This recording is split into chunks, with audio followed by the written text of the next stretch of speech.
Mister Goyal, एक important question ये भी है कि जीएसटी रेट क्या होना चाहिए, और अगर हम स्पेशली डीटीएच इंडस्ट्री की बात करें तो मल्टीपल टैक्सेशन है अभी, और इसकी वजह से जीएसटी एक बड़ा ट्रिगर माना भी जा रहा है इस इंडस्ट्री के लिए। लेकिन आपके लिहाज से वो रेट क्या होना चाहिए जहां पर डीटीएच इंडस्ट्री को भी कंफर्ट मिलेगा? मैं रेट के ऊपर में कोई ज़्यादा चिंतित नहीं, अपने का डिश टीवी के मामले में मैं ज़्यादा चिंतित नहीं महसूस कर रहा, क्योंकि हमारा बिजनेस जो है वो वैसे ही हाई टैक्स के, जैसे कहते हैं ना, शराब और कैबरे और सिगरेट, तम्बाकू, उसके ऊपर में टैक्स है। तो मैं समझता हूँ डीटीएच और केबल इंडस्ट्री पे उससे भी ज़्यादा है। तो इस नाते जो है मैं रेट के ऊपर में मेरे को ज़्यादा चिंता नहीं है, और मैं समझता हूँ कि जो भी एम्पावर्ड कमेटी है वो करेगी तो ठीक ही करेगी, क्योंकि जो अभी ये कंज्यूमर को देना है और कंज्यूमर को डायरेक्ट दिखने वाला है, तो हर कंज्यूमर वोटर भी होता है।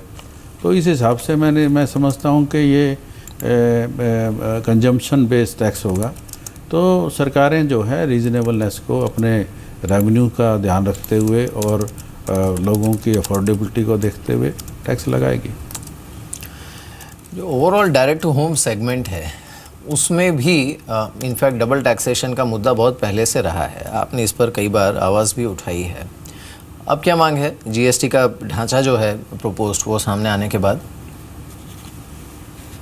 हमारे सेक्टर में इंटरटेनमेंट टैक्स कहीं परसेंटेज में है, कहीं ग्रोस पे है, कहीं नेट पे है, कहीं पर सब्सक्राइबर पे है, कहीं शहरों के हिसाब से है, शहरों के लेवल के हिसाब से, कैटेगरी के हिसाब से है। तो पैन इंडिया सर्विस की वजह से हम जो है वो टैक्सेस कस्टमर को पास ऑन नहीं कर पा रहे थे।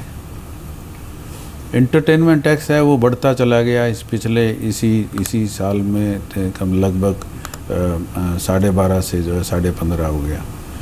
तो और केबल इंडस्ट्री में टैक्स कंप्लायंस जो है, टैक्स कंप्लायंस बहुत लो है। तो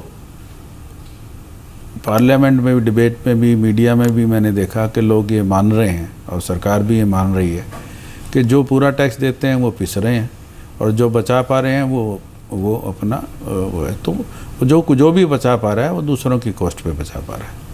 तो अब मैं समझता हूँ कि जब ये जीएसटी, जिसमें सेंट्रल जीएसटी और स्टेट जीएसटी दोनों मिलके एक रजिस्ट्रेशन, एक प्लेटफार्म होगा, तो टैक्स की चोरी का रास्ता जो है वो लगभग बंद हो जाएगा।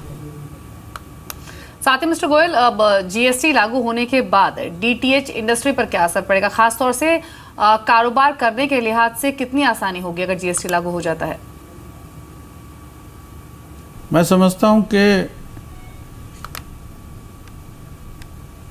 सेंट्रल गवर्नमेंट की जो टैक्स अथॉरिटीज़ हैं उनका एडमिनिस्ट्रेशन लगभग अच्छा है। स्टेट गवर्नमेंट का जो टैक्स एडमिनिस्ट्रेशन है उसके अंदर में स्टेट टू स्टेट जो है अलग वातावरण है। जैसे दिल्ली वैट डिपार्टमेंट वो पहले एसएससी के फ्रेंडली होता था, बट अब पिछले कुछ अरसे से बहुत अग्रेसिव और जायज़ नाजायज़ तरीके से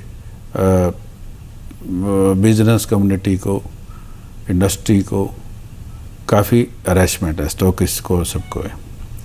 तीसरा जो जीएसटी का आने का एक सबसे बड़ा और भी कारण जो ई कॉमर्स की साइट्स आई हैं, उसके अंदर में जो मैन्युफैक्चरर ई कॉमर्स के थ्रू गुड्स भेजते हैं और कंज्यूमर किसी और स्टेट में बैठा हुआ है, तो वो स्टेट गवर्नमेंट कहती है मुझे टैक्स कुछ नहीं मिला। इस वजह से कभी कोरियर कंपनी को, कभी वेयर हाउस को, कभी किसी को वो लिटिगेशन हो रहे हैं। और मैं समझता हूँ कि आज के जो टैक्स एडमिनिस्ट्रेशन के माहौल में सबसे बड़ा लिटिगेशन जो अफसरान का जो है टैक्स एडमिनिस्ट्रेशन का हाई हैंडेडनेस की वजह से और अदालतों के अंदर में सबसे बड़ा बोझ जो है इनका है। और सरकारें चाहे सेंट्रल गवर्नमेंट हो चाहे राज्य सरकारें हो, वो सबसे बड़ा जो है कोर्टों के अंदर में लिटिगेशन के काफ़ी बड़े परसेंटेज पे वो लिटिगेशन उनकी वजह से है। तो ये लिटिगेशन भी कम होगा और इनकी स्पेशलाइज्ड ट्रिब्यूनल बनेंगे, तो उसकी वजह से जो है मेरे ख्याल से ईज ऑफ डूइंग बिजनेस होगा। दूसरा, जो बॉर्डर के ऊपर में 4-4, 6-6 घंटे, 10 घंटे, 2 दिन, 4 दिन माल को रोक लिया जाता है। फिर हर जो कंपनियां जिनकी सर्विस और गुड्स जो हैं नेशनल पैन इंडिया बेसिस पे है, तो उनको हर स्टेट में रजिस्ट्रेशन करानी पड़ती है, माल को स्टॉक करना पड़ता है, उसकी हैंडलिंग का पड़ता है। तो ये लॉजिस्टिक कंपनियों को आप दे नहीं सकते, और लॉजिस्टिक कंपनियों को यदि आप देते हैं तो इतने फार्म है, रोड परमिट है, ये है वो है, कितने बड़ी फॉर्मेलिटीज़ हैं, इन सब से छुटकारा मिलेगा। तो मैं समझता हूँ कि हमारे जैसे बिज़नेस में कम से कम हमारी कॉस्ट का 1-1.5% तो जो है हमारे को सप्लाई चेन को मैनेज करने का और उससे रिलेटेड लिटिगेशन को मैनेज करने का, उसके रिलेटेड जो है टैक्स असेसमेंट और ये सब कराने का, उसी में फ़र्क पड़ जाने वाला है। बिल्कुल। चलिए सर, बहुत बहुत शुक्रिया हमारे साथ इस बातचीत में शामिल होने के लिए। Thanks for joining us. इस बीच बजाज ऑटो सेल्स नंबर्स आए हैं और खैर नंबर्स में ऐसा कुछ नहीं था कि जिससे कोई ट्रैजेक्टरीज की बहुत ज़्यादा चेंज हो, बट 1-8% ऊपर। हरी, बजाज ऑटो कैसा लगता है आपको? देखिए, बजाज ऑटो का काफ़ी आई थिंक एक मेजर चंक एक्सपोर्ट से आता है और इसके खास करके exports are there to Africa, Latin America, Eastern Europe. Problem ये है कि ये सारे काफ़ी हद तक ऑयल डिपेंडेंट इकोनॉमीज है और हमने पिछले 2-3 क्वार्टर में देखा है कि यहाँ से काफ़ी हद तक एक्सपोर्ट डिमांड का प्रेशर आ रहा है। तो आई थिंक जब तक ये ऑयल प्राइस पे प्रेशर रहेगा, डेफिनेटली बजाज ऑटो के स्टॉक पे प्रेशर बना रहेगा, because exports form a very very important component of Bajaj auto. तो हम लोग we are a little neutral on the stock right now. हम कोई we are not getting negative, but definitely at this point हम ये stock पे काफ़ी neutral है।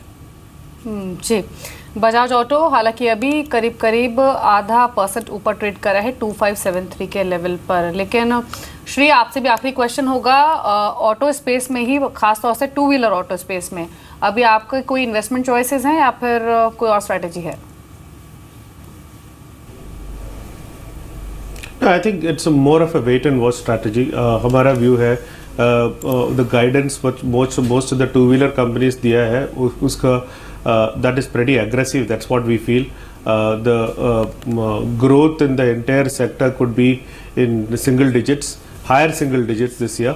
So with monsoon having set in very clearly, sowing has been extremely good. So we believe second half for 2-wheelers could be much better post the harvest etc. Not immediately.